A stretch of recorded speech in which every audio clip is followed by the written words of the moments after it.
with inverted commas, imagination. We say the so-called because we are yet to see the benefits of this status. Yes. We continue to face poverty and hunger on a day-to-day basis.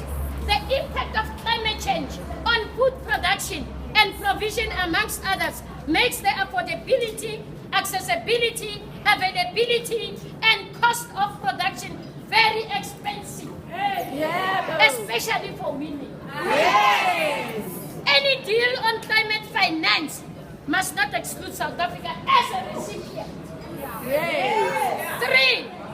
3, we as the women of South Africa have done very little to cause climate change. Yes. We urge the South African government to continue pushing equity as the underlying concept of the negotiations.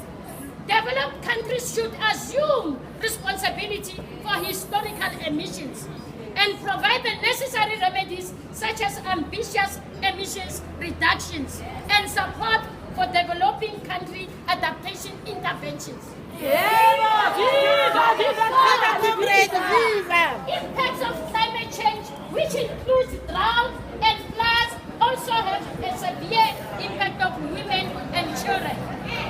Therefore, we need for financial commitments to combat climate change goes beyond food on the table. We don't want food. We need clean environment. It also relates to shelter, health, and better livelihoods for all. The provision of clean water and renewable energies is also paramount to us. Number 5, combating climate change needs partnerships, and this is, thank you. And this is where government support and gender-sensitive solutions can make a big difference. We as women form part of the solution, hence must not be excluded as key stakeholders in the fight against climate change. This includes in the crafting of solutions to our challenges within the climate change policy making arena. Number 6, that's the last one. The fight against hunger, poverty, and climate change is the same. Women farmers play a major role in food production on the continent and are key contributors to household food availability. Ignoring the potential and contribution of women in agriculture may come at the price for the continent.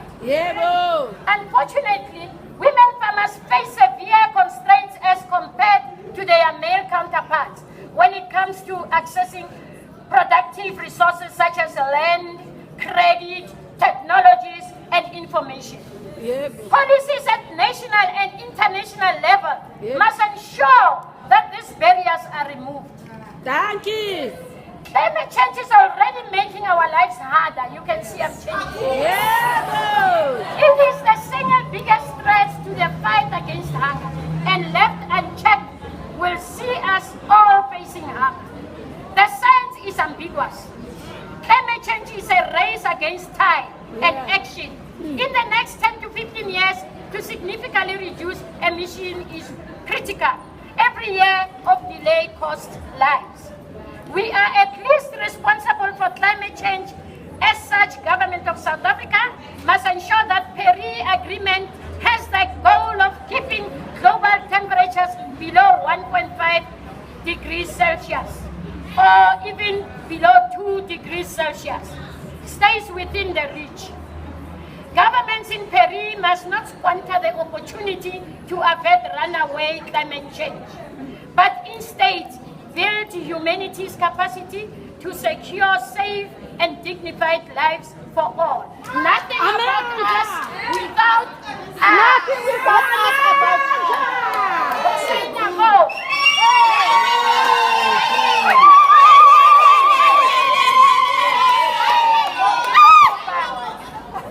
It's because she's angry. I don't have a rally voice as good as your rally voice. Let me first thank you. Thank you very, very much for coming here today.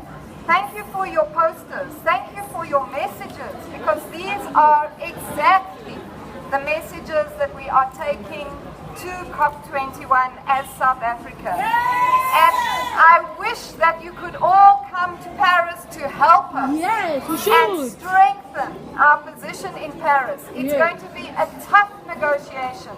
The issues that you have outlined here are exactly the issues that we are fighting. The fact that women are at the heart of the impacts. They are the women and children are the most vulnerable to the impacts of climate change, and are the ones that have to do the most to keep our nation solid, to keep the food being produced, to keep the water coming in. We already have experienced some drought. We are already in this country experiencing drought, and this drought is an example of what could happen over the years if global emission reductions don't increase, and if we're not able to keep the temperature rise well below 2 degrees, as you have said. Adaptation is absolutely at the heart of South Africa's position. We need support in order to enable South Africa to transition to an economy and society that is climate resilient, resilient to the impacts of climate change, and that we are able to reduce our emissions, our CO2 emissions, because remember that reducing CO2 emissions also helps with those air quality pollutants like SO2, sulfur dioxide, and particulate matter that affect people's lungs in places like eMalahleni, in places like the Vaal. So South Africa has to reduce its CO2 emissions. We have to be able to adapt to the impacts of climate change. And I really, really appreciate, as the delegation, as a member of the delegation going to Paris, we really appreciate your support, your messages of support. These are exactly the correct messages that we will be taking with us to Paris. So thank you, thank you.